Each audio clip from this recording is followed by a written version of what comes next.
Hi friends, நான் சஃபீன். சவுதியில் கருவேப்பிலை 2 ரியாலு.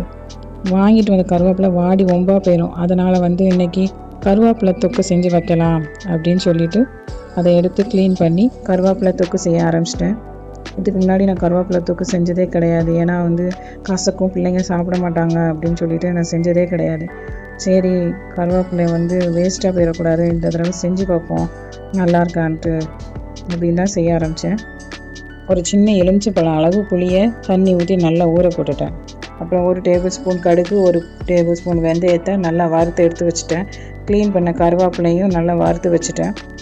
புளியையும் நல்லா கரைச்சி வச்சுட்டேன். அப்புறமா ஒரு மிக்ஸி ஜாரில் வறுத்த கடுகு வெந்தயத்தை போட்டு அதோட கருவேப்பிலையை போட்டு நல்லா அரைச்சிட்டேன். கொஞ்சம் நல்லா திரிச்ச மாதிரி வந்ததுக்கப்புறம் புளி கரைசலையும் ஊற்றி நல்லா பேஸ்ட் மாதிரி அரைச்சிடணும். கொஞ்சம் திப்பியாக இருக்கிற மாதிரி அரைக்கக்கூடாது, நல்லா மாவாக அரைச்சிடணும்.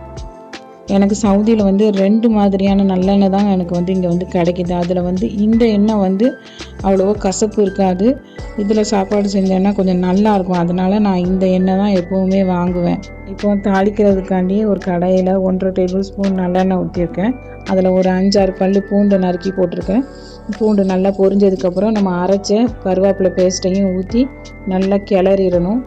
மிக்ஸி ஜாரையும் கொஞ்சம் தண்ணி ஊற்றி அலசி அதையும் ஊற்றி நல்லா கொதிக்க வைக்கணும். நான் இதில் லைட்டாக மஞ்சத்தூள், காயத்தூள், உப்பு, மிளகாத்தூள் இது எல்லாத்தையும் போட்டு நல்லா கலந்து ஒரு 2 நிமிஷம் தான். நல்லா கொதித்தோன்னே அப்படியே சுருண்டு எண்ணெய் எல்லாம் பிரிஞ்சிட்டு பார்க்கவே ரொம்ப நல்லா இருந்துச்சு. ஆறுனதுக்கப்புறமா இதை ஒரு கண்ணாடி பாட்டிலில் போட்டு ஸ்டோர் பண்ணி வச்சுட்டா 1 வாரம் வரையும் சாப்பிட்லாம். கருவேப்பிலை தொக்கு நல்லா இருக்குது, பார்க்கவே சூப்பராக இருக்குது.